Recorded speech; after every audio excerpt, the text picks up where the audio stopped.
Hey, salut, c'est Rodburger, 27 août, tactique. Bon, tactique, qu'est-ce que j'ai à dire là-dessus? En fait, c'est simple.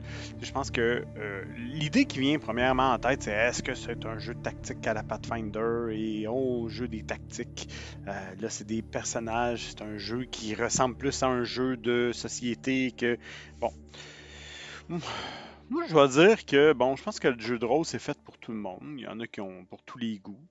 Je dirais pas que j'apprécie tant que ça les jeux tactiques, avec une forte teneur en tactique, là, dans le fond, là.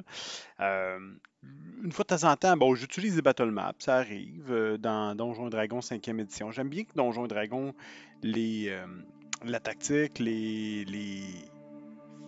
tout le combat, les manœuvres de combat soient beaucoup plus légers que ce que Pathfinder est.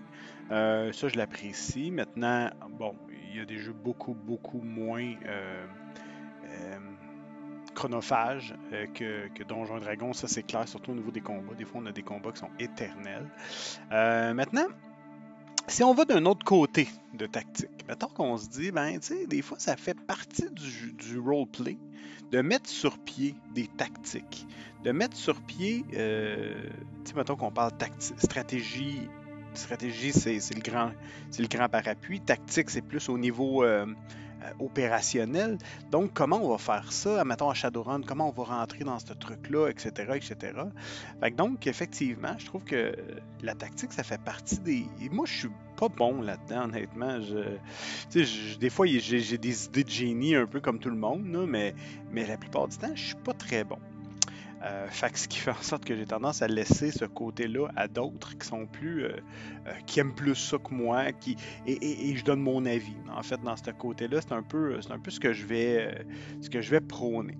Maintenant, évidemment, dans un combat ou quoi que ce soit, où on met sur pied une tactique pour venir à bout de l'adversaire, moi, j'ai toujours, j'aime bien mettre mon mot, j'aime bien sortir des trucs, j'aime bien, tu sais, à petite échelle, je déteste pas la tactique. Je trouve ça même stimulant. Je trouve ça même que ça me challenge un petit peu. Maintenant, je te parle de autre chose.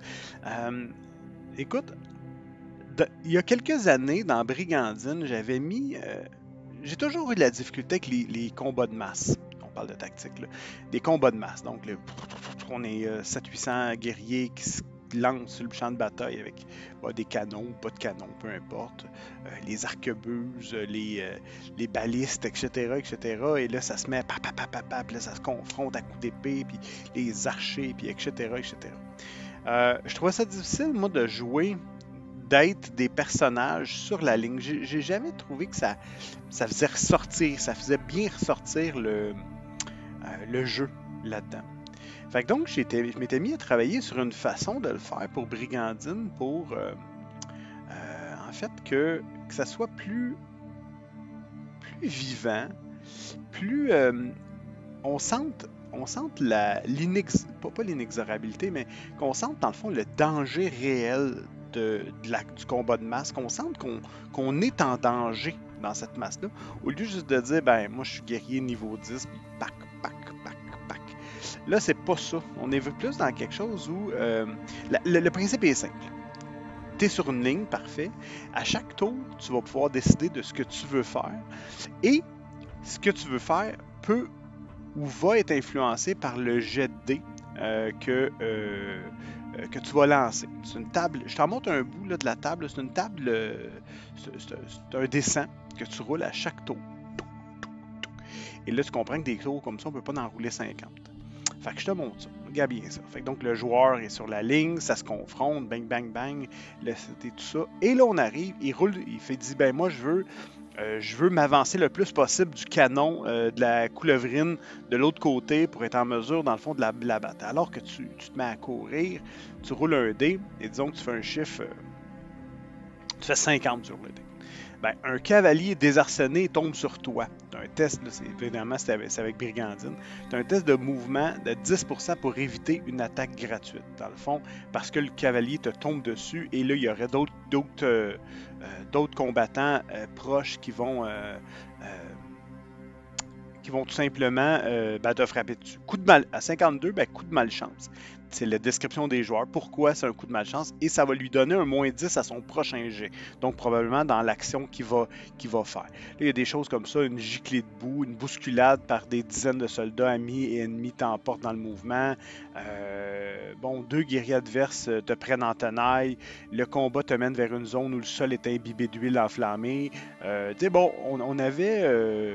j'avais vraiment essayé de trouver le plus possible d'avoir des exemples différents pour que le combat soit intéressant et soit surtout soit dans le mouvement présent, qu'on sente que ça arrive de partout, que ça soit en fait que tu sentes vraiment ce danger-là. Fait que donc voilà, écoute, il y en avait un, c'est quoi, c'est le Wagenberg. Ton attention est attirée directement derrière toi, un Wagenberg, donc une espèce de. C'est des wagons de le Serge, là, le Saint-Empire romain germanique, dans le temps de la guerre des Hussites. Les Wagenberg, dans le fond, ce qu'ils faisaient, c'est que c'était des wagons armurés. Ils descendaient des panneaux, il y avait déjà des canons prêts avec des gens avec des mousquets ou plutôt des arquebuses dans ce temps-là, qui tiraient et ils se protégeaient avec les panneaux du wagon. Donc, c'est quand même cool. Fait que voilà. Écoute, si un jour tu as envie de le tester, cet outil-là, tu veux l'essayer, tu veux le faire, moi je l'ai produit, là, mais j'aimerais que, s'il y en a des gens qui prévoient faire ça, moi ça me ferait plaisir de vous le prêter pour que vous puissiez me donner un feedback là-dessus, voir qu'est-ce que vous avez fait, comment ça s'est passé, etc., etc. Ben voilà, c'était ça pour aujourd'hui. Je te souhaite une bonne journée. Salut!